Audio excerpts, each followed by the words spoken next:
Bonjour les Joseph. Nous continuons notre préparation du TENAFEP et nous avons une petite leçon de grammaire.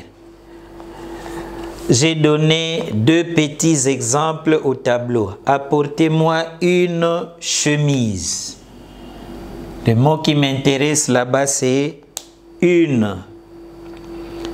La voiture est en panne. Voilà les deux mots que j'ai soulignés ici. Apportez-moi une chemise. Quand j'ai dit apportez-moi une chemise, est-ce que vous connaissez la chemise? Tu connais la chemise que tu vas m'apporter ou que vous allez m'apporter? Non. Là, ce n'est pas précis. J'ai demandé tout simplement une chemise. C'est que tu vas entrer dans la chambre, tu amènes n'importe quelle chemise. Là, je n'ai pas donné de précision.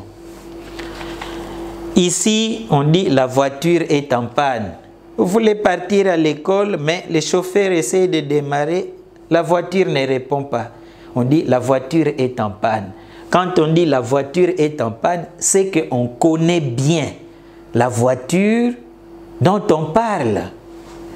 Alors, les petits mots ici, nous les avons placés devant des noms. Ici, c'est chemise est un nom. Voiture est un nom. Alors, quelle est la nature de ces mots? Ce sont des articles.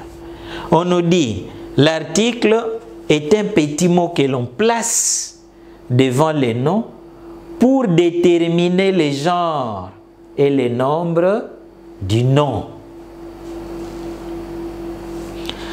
Alors, on distingue les articles indéfinis comme quand on dit apportez-moi une chemise. Donc, une détermine le nom chemise, mais d'une façon imprécise. On n'a pas précisé. Apportez-moi une chemise, donc n'importe laquelle. Donc, les articles indéfinis, nous avons un, une, et les deux là, un que l'on place devant les noms masculins singuliers et une que l'on place devant les noms féminins singuliers. Et les pluriels de tout ça, ça nous donne des. Les articles définis. On a l'article défini. Les articles définis simples, on a le, la et les. Et l'article défini et l'idée, on a et l'apostrophe.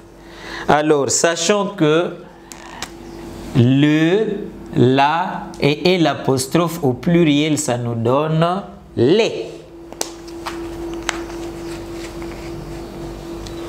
Comme ici, la voiture est en panne. Si je vais mettre ça au pluriel, je dirais les voitures sont en panne. Les articles contractés ici, ce sont des articles définis. Mais il y a contraction de... Donc, il y a la préposition qui est unie à l'article. Par exemple, je peux dire je vais à l'école. Donc, il y a A et puis et l'apostrophe. Je reviens du travail. En principe, il y a la contraction de deux et puis le là-bas.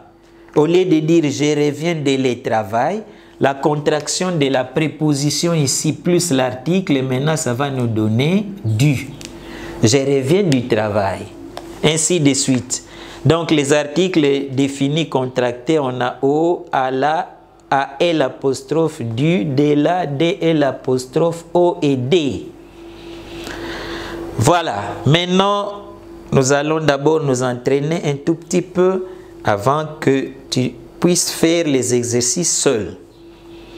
On nous dit, mets un, une et des devant les noms suivants. On a oasis, incendie, dent, avion, sentinelle. Qu'est-ce qu'on dira ici? On dit un oasis ou une oasis? Attention, oasis est un nom qui est du genre féminin. Une oasis. Incendie. Attention que le « et » là qui est à la fin ne vous trompe pas. On dit un incendie. Dent. On dit la dent, donc une dent. Dent est du genre féminin. Comme c'est le nombre singulier, on mettra une. Avion. On dit un avion. Mais attention, on a ajouté quelque chose là-bas.